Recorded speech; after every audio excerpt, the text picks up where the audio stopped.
అందరికీ నమస్తే అండి. వాలంటీర్లను కొనసాగిస్తారా లేదా? వాలంటీర్ల సేవలను ఇంకా పొడిగిస్తారా, తగ్గిస్తారా? వాలంటీర్ల వేతనాలు పెంచుతామన్నారు కదా, ఎప్పుడు పెంచుతారు? సో వాలంటీర్ల వ్యవస్థ మీద ప్రభుత్వం తీసుకురాబోతున్న మార్పులేమిటి? ఇది రకరకాలుగా ఆలోచిస్తున్నారు. రకరకాల పుకార్లు వస్తున్నాయి. సో ఏం జరుగుతోంది? వాలంటీర్ల విషయంలో ప్రభుత్వం ఏ నిర్ణయం తీసుకోబోతోంది అనేది మనకి ఒక ఇంటర్నల్గా ఒక సోర్స్ ద్వారా తెలిసిన విషయం ఏంటంటే, వాలంటీర్ల వ్యవస్థ 100% కొనసాగుతుంది. అందులో ఎటువంటి మార్పు లేదు. వాలంటీర్ల వ్యవస్థ 100% ఆంధ్రప్రదేశ్లో కొనసాగుతుంది. అలాగే వాలంటీర్లకు 10,000 జీతం కూడా ఇస్తారు. చంద్రబాబు గారు హామీ ఇచ్చినట్టు వాళ్ళ జీతం 5,000 ఉండదు, 10,000 ఉంటుంది. అంటే 10,000 జీతం ఇస్తారు, వ్యవస్థ కూడా కొనసాగుతుంది. అయితే కొన్ని సీరియస్ కండిషన్స్ ఉంటాయి, కొన్ని కఠినమైన నియమ నిబంధనలు ఉంటాయి. దానికి కట్టుబడి పనిచేయాల్సి ఉంటుంది. అందులో మొదటిది వాలంటీర్ల వ్యవస్థ అనేది పేరు మార్చే ప్రయత్నం జరుగుతోంది. ప్రస్తుతానికి వాళ్ళని పేరు మారుద్దామా అని ఆలోచిస్తున్నారు. ఆ వ్యవస్థకు ఏదైనా గ్రామ సేవకులుగా కానీ, వార్డు సేవకులుగా కానీ, లేదా ప్రజాసేవకులు అనేటట్టు అలా ఏదైనా ఒక కొత్త పేరు ఆలోచిస్తున్నారంట. అలా ఒక కొత్త పేరు పెట్టి ఆ వ్యవస్థకు ఒక కొత్త పేరు పెట్టి కొనసాగించడానికి చూస్తున్నారు. అలాగే ఇప్పుడు 50 ఇళ్ళకు ఒకళ్ళు ఉన్నారు కదా, సో వాళ్ళని 100 ఇళ్ళకు ఒకళ్ళని కానీ 150 ఇళ్ళకు ఒకళ్ళని కానీ పెట్టే ఆలోచనతో ఉన్నారు. ఇది కూడా అంటే గ్రామాలను ఇప్పుడు ఒక గ్రామంలో 200 ఇళ్ళే ఉండొచ్చు, లేదా 200 లోపు ఇల్లు ఉన్నాయనుకోండి. అప్పుడు ఆ గ్రామం మొత్తానికి ఒకలే వాలంటీర్.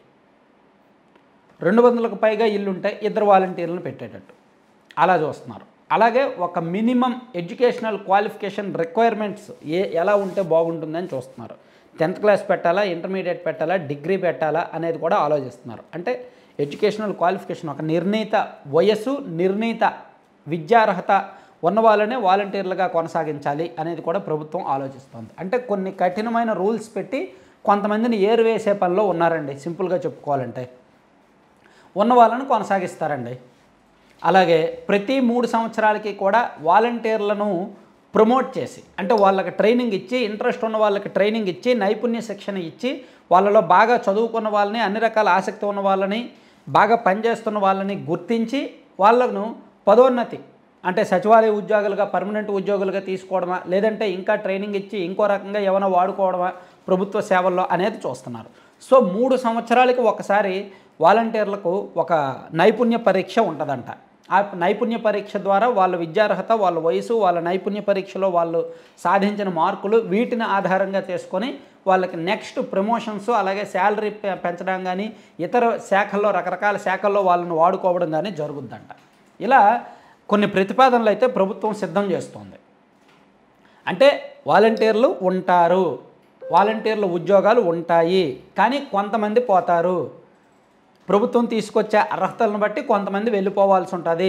ఇప్పుడు ఉన్న అంటే మొత్తం 2,64,000 మందిలో దాదాపుగా 90,000 మంది రాజీనామా చేయగా 1,75,000 మంది మిగిలితే, ఆ 1,75,000 మందిలో కూడా ఒక 30,000 మందినో, 40,000 మందినో, 50,000 మందినో పక్కన పెట్టేసి తొలగించేసి 1,25,000 మంది లోపే వాలంటీర్లను ఉంచాలి, వాళ్ళ ద్వారానే రకరకాల సేవలు కొనసాగించాలి అని ప్రభుత్వ ఆలోచన.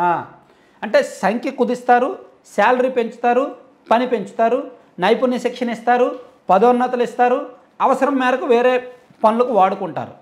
ఇలా వాలంటీర్ల విషయంలో ప్రభుత్వం రకరకాల ప్రతిపాదనలు సిద్ధం చేస్తోంది. చంద్రబాబు గారు మంత్రివర్గ సహచరుల దగ్గర చెప్పారు, అలాగే కొంతమంది ఐఏఎస్లకు కూడా చెప్పారు. వాళ్ళు ప్రతిపాదనలు ఆలోచిస్తున్నారు, ఆన్ పేపర్ పెడుతున్నారు.